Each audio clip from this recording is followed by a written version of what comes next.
It's Friday, August 14th, 2020. I'm Greg Nibbler, and this is Digital Trends Live.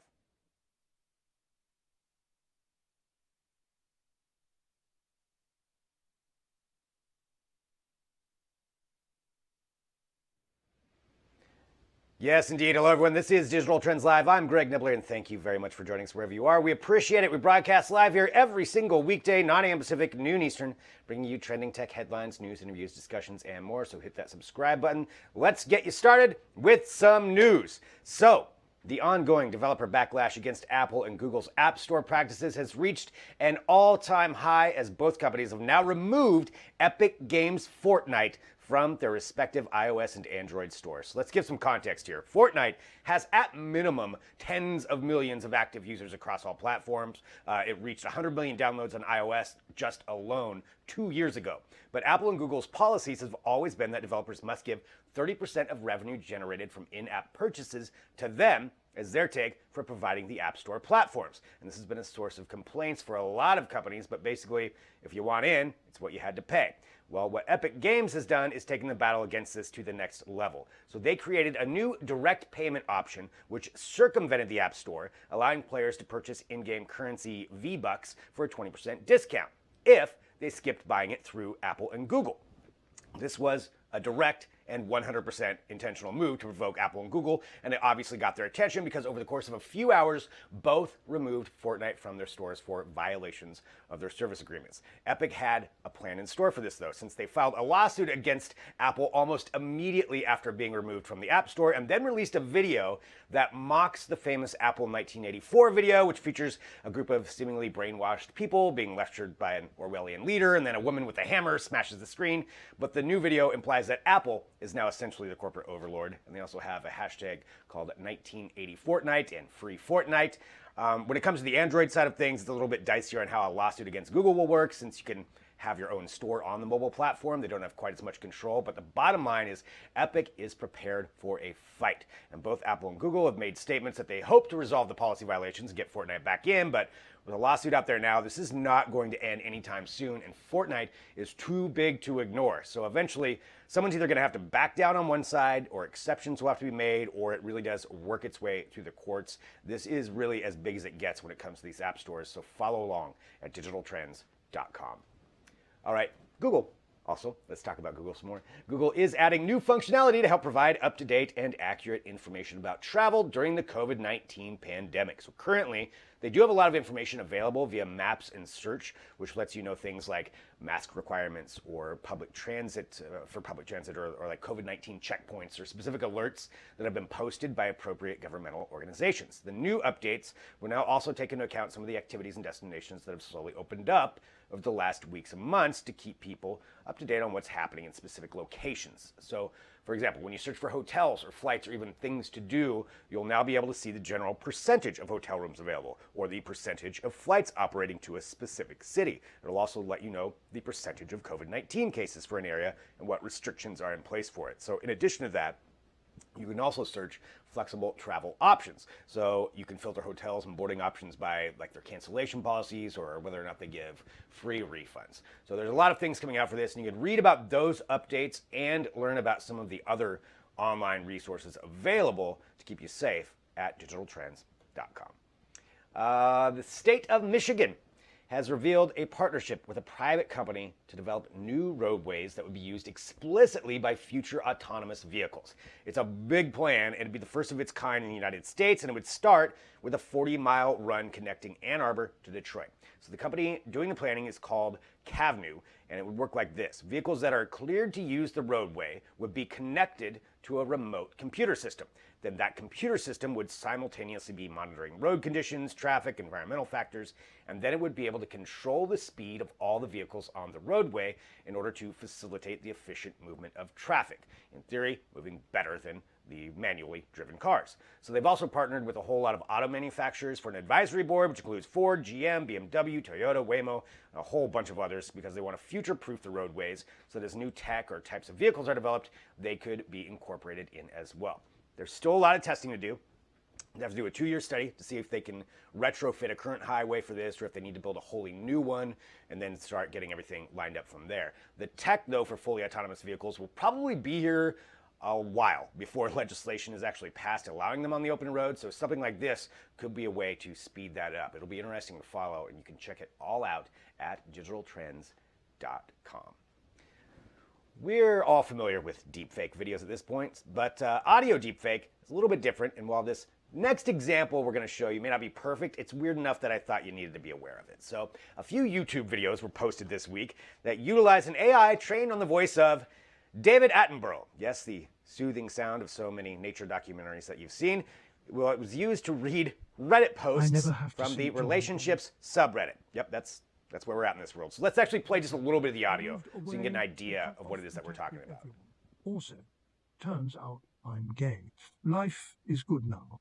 Shortly after this post, David and I had a sit-down talk in which I said I was no longer comfortable going over to his place. So obviously it's got a little bit of a computery sound to it, but it's still kind of strangely hypnotic. And it should be of note that David Attenborough, the man, who's 94 years old, was not actually a participant in this. It was a software developer named Garrett McGowan who used Google's text-to-speech software and then combined that with a software-generated voice model, which was trained on Attenborough's actual voice. So, again, it's not perfect, but if you heard the fake Nixon audio a few weeks ago around the anniversary of the moon landing, you know it's definitely getting better. So I encourage you to read more about it at digitaltrends.com. All right, as we continue on here with the show, it is now time for another segment of Work Life, where we are joined by Ciara Pressler to help us figure out how to navigate this new world. And that includes meetings and different things that we have going on. Despite the fact that we're all separated, we still got to connect via Zoom. And Ciara is here with us now. Hello, Ciara. Where do you want to start off with this? Oh, Greg, I made a big mistake because right when this whole COVID stay home thing started, we talked about how to look better on video, but we didn't talk about why. And so I'm afraid I might have left our viewers hanging by not explaining why it's so important to check your video look. And that is a good point, because let's go through that. Why is it important that we have to keep that up? Well, people are always judging you. People are kind of half listening to what I'm saying right now, and they're half looking at my background and trying to make a few assumptions about me. It's totally subconscious. But just like everything, when you show up somewhere with a certain look, in a certain outfit, carrying a certain thing, sorry, it's not always fair. It's just how we are as humans. We are making evaluations and assumptions in the background all the time. So the game is that you want to make those assumptions work for you. So doing that and thinking about those assumptions, now I'm judging myself here as I'm looking at my background, but what types of meetings are people having, and what are some different basically rules that people should kind of maybe go by?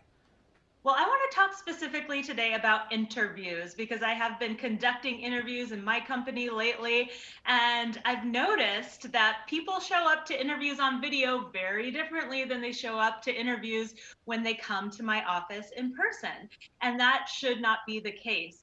Now, listen, it's easier than ever to show up to an interview looking your best, because you only have to look your best from here up, and you have your whole wardrobe right there. So you can go on video before that interview starts, before that business meeting starts, especially if you're doing business development, sales, negotiation, any time where you're trying to get people to buy you or your product, you got to watch out for that look. So, make sure you look right on video. It's also that eye level, the camera's about at my eye, and lighting. If you're in the shadows, maybe you are suggesting to people that you're shadowy, not trustworthy, they're squinting to see you. You're always communicating when you're not communicating verbally. There's a lot of nonverbal communication now, and now your environment is also part of your outfit. And that's, again, great advice to factor that in. So bringing all that into it and making sure that you have this right appearance, what are some pro tips and things that people can do or keep in mind when they're going through, specifically like interviews? If they're going to interview with Ciara, what should people keep in mind?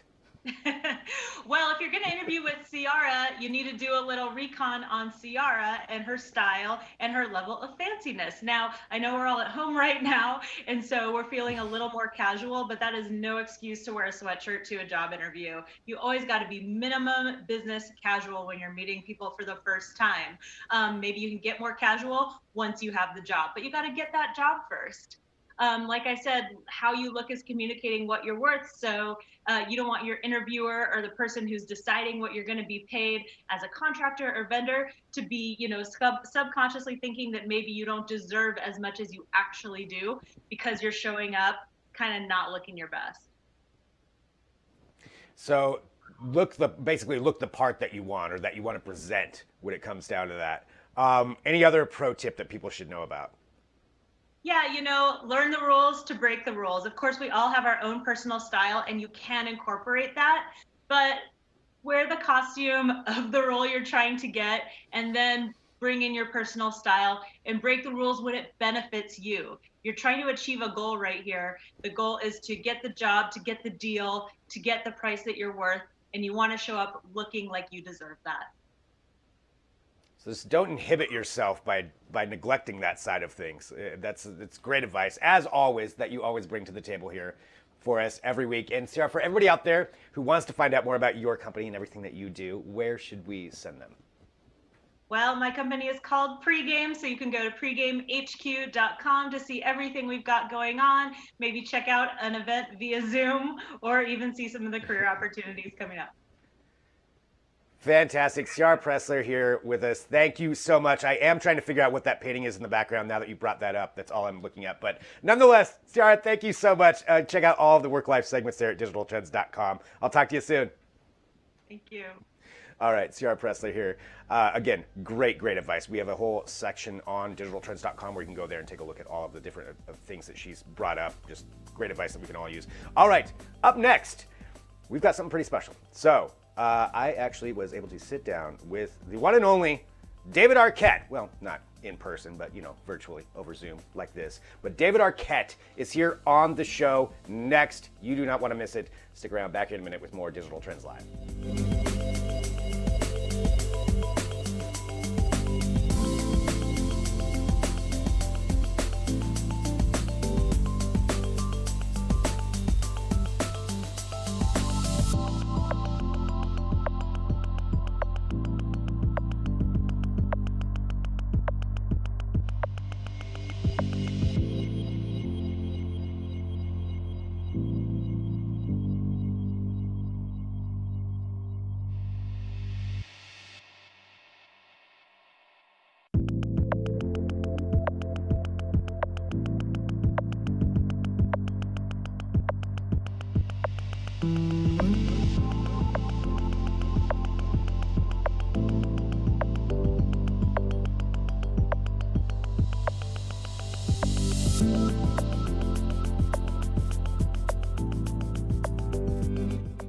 Welcome back to Digital Trends Live. I'm Greg Nibbler, and thank you so much, everyone, for joining us wherever you are. We appreciate it. Our next guest is a celebrity's celebrity. He's the star of more movies than one can even count, including a new one releasing on August 14th called Spree, which is in part a satire of a social media influencer and the culture that's been taken too far. We have one of the stars of that movie joining us now, David Arquette. David, thank you so much for being here with us. Hey, thanks for having me, Greg. So there's a lot I want to talk to you about, but in this movie, one thing I wanted to get to is just the production of it. So a lot of the action was filmed on iPhones and GoPros, and I want to know what that's like from an acting standpoint to do that versus a more traditional shoot. Well, Eugene Kotrirenko is just an incredible director, and he came up with this concept to shoot it all on iPhones and GoPros. So as an actor, it's kind of freeing. You do all these sort of takes kind of in a row. You just go back to one. The cameras are all rolling all the time. So you have to kind of be on your toes. You have to be ready to improvise. You have to be in the moment and in the character at all times, which is kind of an interesting experiment.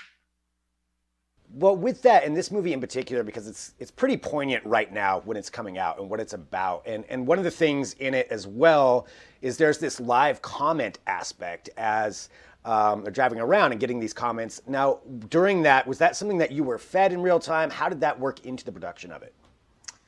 That all of the comments sort of alongside were done in post, so we didn't really have that.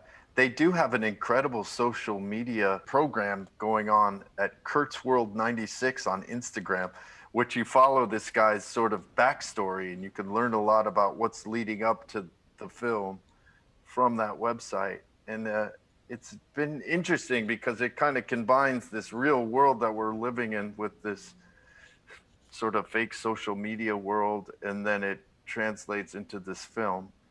But it's a powerful film about sort of the need for likes and followers on Instagram, just social media in general.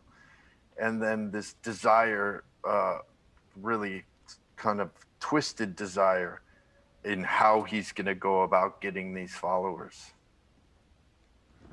Well, and I think that's an interesting point, especially, with somebody like you. Like, you've lived around paparazzi and being a celebrity for so long, and now with social media and the idea of personal privacy just completely changing, where do you think the line should be drawn with that when it comes to personal privacy?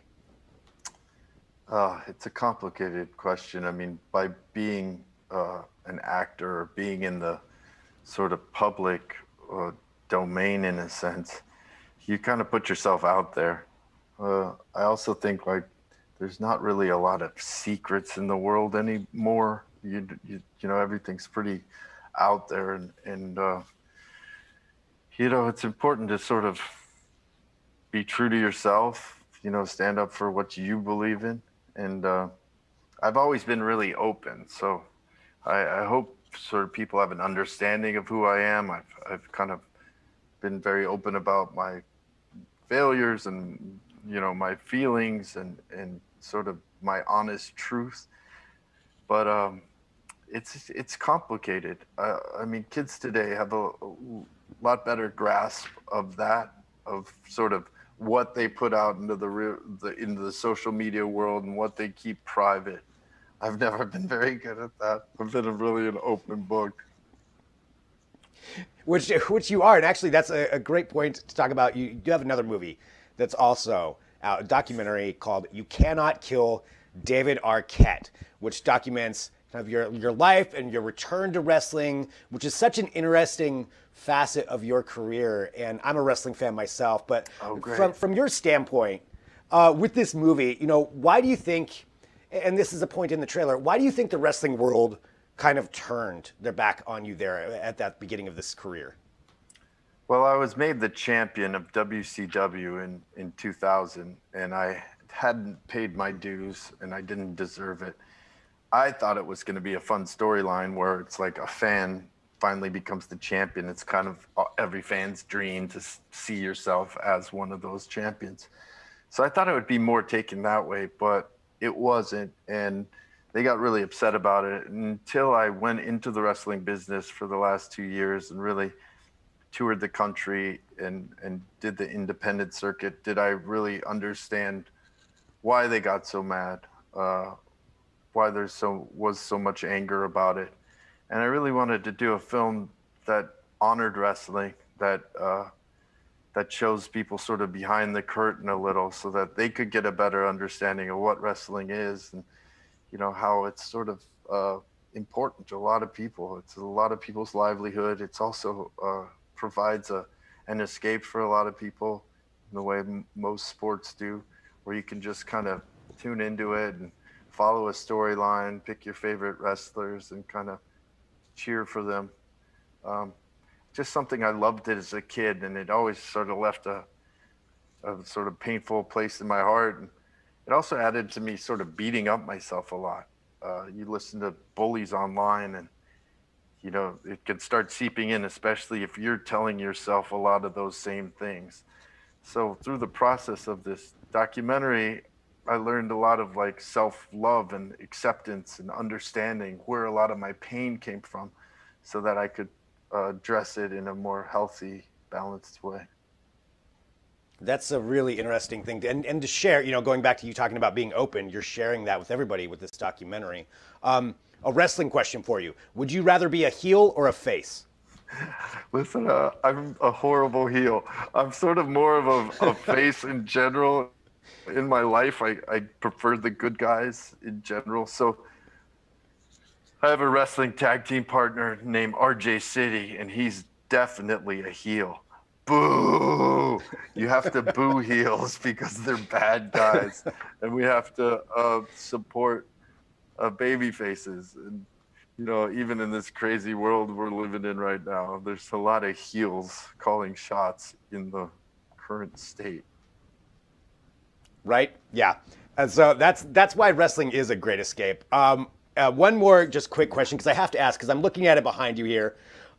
Can you tell us the story behind the monkey that is there over your shoulder? That is the monkey that was in Pee-wee's Big Adventure outside of the bike No store. way! He's got a tuxedo Are you kidding me? in it or something. But it's the same sort of monkey. I'm not sure if it's the same exact one, but he usually waves. His arm's broken, but he waves and moves. And I just like it. It makes me happy. Paul Rubens is a huge influence as a creator and a performer and an entertainer. So I've learned a lot from him. I got a tattoo of Pee-wee on my shoulder.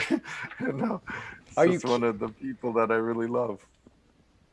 David, I'm just going to tell you right now, Pee-wee's Big Adventure is my favorite movie of all time. So the story of that monkey, that is awesome. I don't have a tattoo of him, but I just went and saw him. I could talk to you for an hour about that, but that's amazing. Oh, yeah. His live show's incredible. It's so good. All right, going back to, though, you have your movie, both movies, Spree. So Spree, which is going to be coming out on demand on August 14th, so everybody can go and check it out. And definitely watch that. It's a perfect for the time movie, and also your documentary. And David, I just want to say thank you so much for taking some time to join us, to talk to us. I appreciate it a lot. Appreciate what you do and being open with everybody. And just thanks for being you. Thank you. Thank you for watching all this. It's really what we do. What we do is we want to entertain you guys. So when things click and people really enjoy the films and the sort of television we do, that's what it's all about for us. Well, David, you do great at it, and thanks, man. Thanks for being here on the show, and it's nice to talk to a fellow Pee-wee fan. Yeah, and wrestling fan. And wrestling, yeah. All right, David Arquette right here on Digital Trends Live. So awesome. Thank you, everybody, for joining us. Yeah, no joke. That's my favorite movie. So now if you want to get me any Pee-wee stuff, you can send those in. But all right, thank you, everybody. Let's go to a break. We'll be back here in a minute with more Digital Trends Live.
Welcome back to Digital Trends Live. I'm Greg Nibbler. It's Friday. It's now time for Tech Briefs, where we take a look back at some of the biggest stories in technology to keep you up to date in about 10 minutes is what we're going to do. We're going to get 3 different topics for you. But joining me today as my special co-host, we have Luke Larsen here. Luke Larsen, of course, computing editor here for Digital Trends.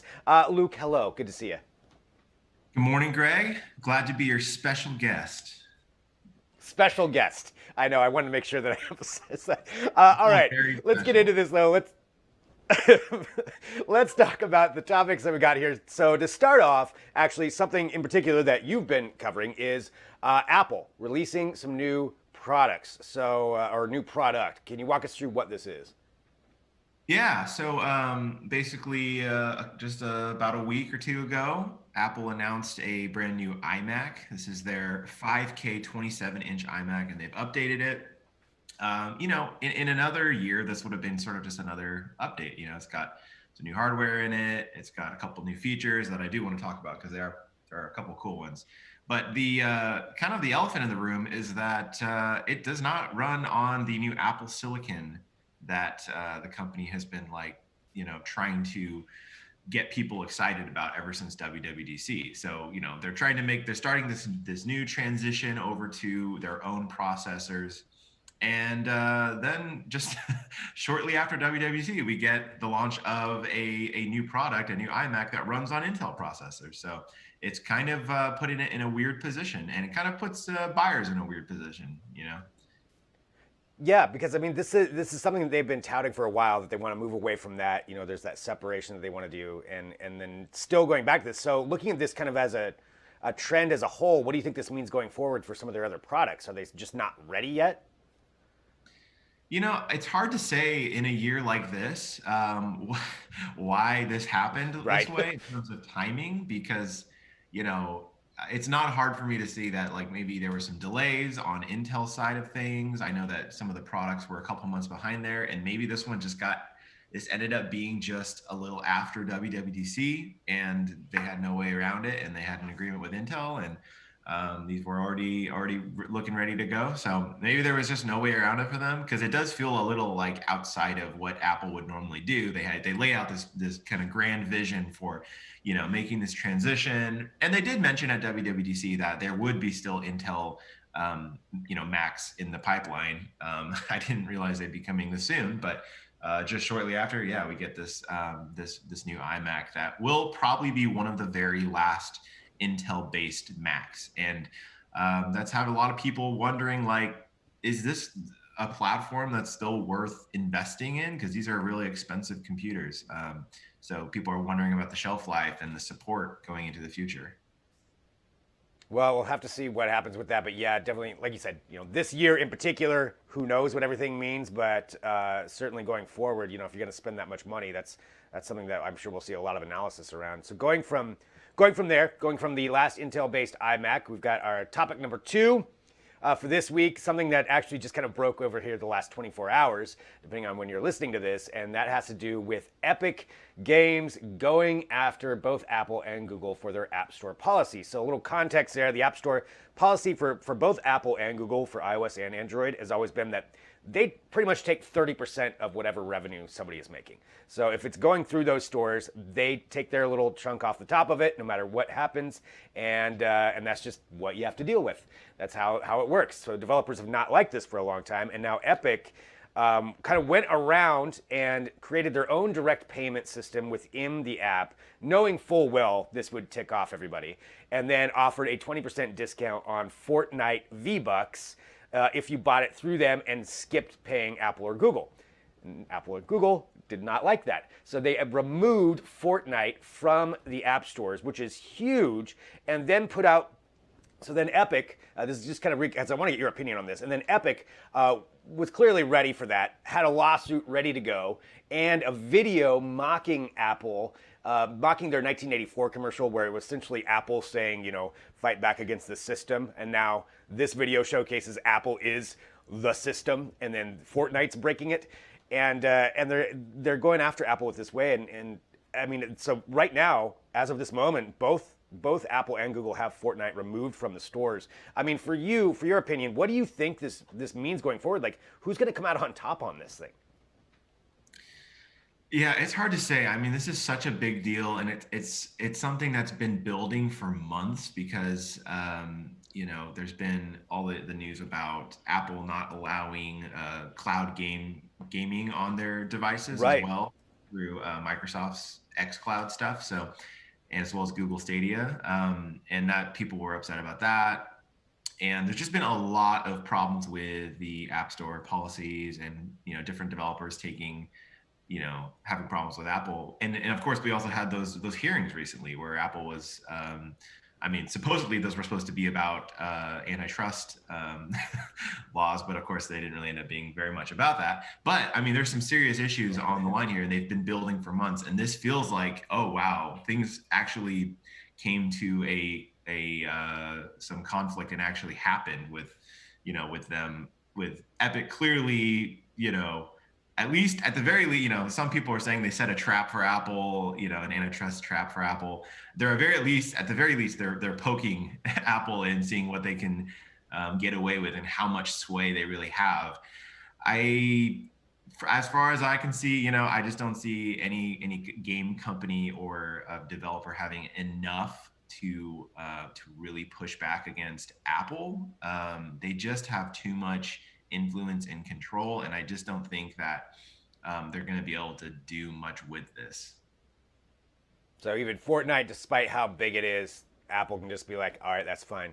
No Fortnite. Yeah, and there are some iOS interesting store. policy things that are in there, like, technically I was just reading up that, because Epic Games, Fortnite is a cross-platform game, you can buy these, the in-game currency on other platforms and then use them on the iPhone app, or you could in the past. So there's some blurry lines there in terms of what they're actually doing and whether or not it even goes against Apple's policies. So there's just a lot to unravel there, and I'm really curious to see what's going to happen like in the next week or two, because I think there's going to be a lot more action, and we'll see if other developers actually get on it too.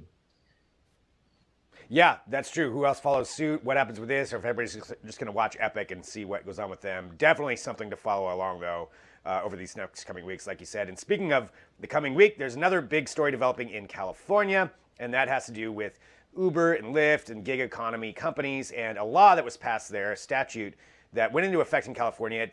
I believe it went into effect back in January, but as we said, there's been a few other things going on, so it kind of went to the back burner there for a while. But now back to the forefront, and it has to do with this AB5 statute that was passed. It essentially demands that companies in California, these gig economy companies like DoorDash, Uber, Lyft, have to call their workers, classify them as employees and not contractors, which has huge ramifications, because if you work for any of those, you're a contractor. It's by a job basis. You don't have any real rights. You don't have minimum wage. You don't have time off. You don't have benefits or any of that. This would force these companies to change that, and they would have to change up basically their entire business model for that.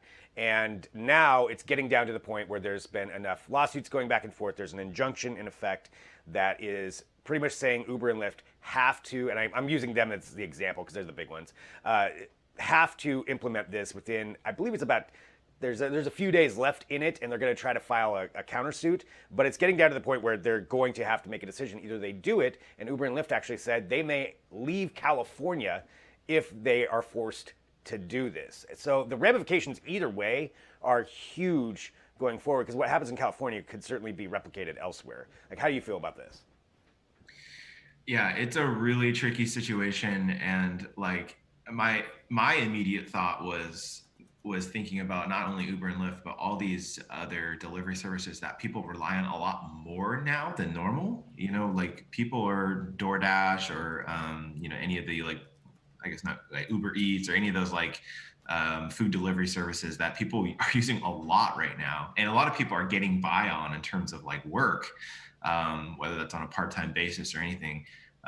Those seem more important now than ever, and it seems like despite what you think about whether or not these people should be employees or like how Uber and Lyft should treat them, it's like it's a tough situation. And I could see, I don't think a law like this is going to just suddenly pop up all over the country. Of course, that would be a bigger thing to worry about. But we've even seen, like, if you're dealing with companies based or contractors based out of California, it still has ramifications across the entire country, because if you're working with people from California, you got to deal with that. So it's a big thing, and it's crazy because I think Lyft is even headquartered out of California. So the fact that they'd be willing to just drop it completely shows how detrimental this would be to their business model, because the whole thing really is based on these people not being full-time employees. Yeah, and you're right. I think Lyft is from the Bay Area. That's where they're headquartered. So, whatever does happen here, either way, whether California backs down or puts a moratorium on it, or if Uber and Lyft leave California, I mean, it's just too big to ignore that state and the economic power that has and how many people that would affect. So something to follow along again over this next week, but keeping everybody up to date. That's what we do here with Tech Briefs. Make sure that you know some of the big stories. You can follow along with all of them at digitaltrends.com. Luke, thank you for being the special co-host for the day. I really appreciate it. It's always good to talk to you. And check out Luke's review there at digitaltrends.com as well. And I will talk to you soon. Thanks, Greg. Luke Larsen right here for Digital Trends. Again, for Tech Briefs, we do have this as an audio podcast. So wherever you get podcasts, go there, hit subscribe. You can also hit subscribe to Trends with Benefits or the Manual podcast. We've got a number of different really good podcasts for you to listen to. And thank you for joining us here every single weekday, 9 a.m. Pacific, noon Eastern. You can depend on us to be here to bring you all the tech news, interviews, and everything else that you want to know about the world of technology and entertainment. We've got it here for you every single week. We'll be back on Monday. We've got Drew Prindo with awesome tech you can't buy yet. All kinds of great guests that'll be here. So check all that out. Share the show. Hit subscribe. Let other people know about it. I'm Greg Nibbler. I'll see you right back here on Monday with another edition of Digital Trends Live.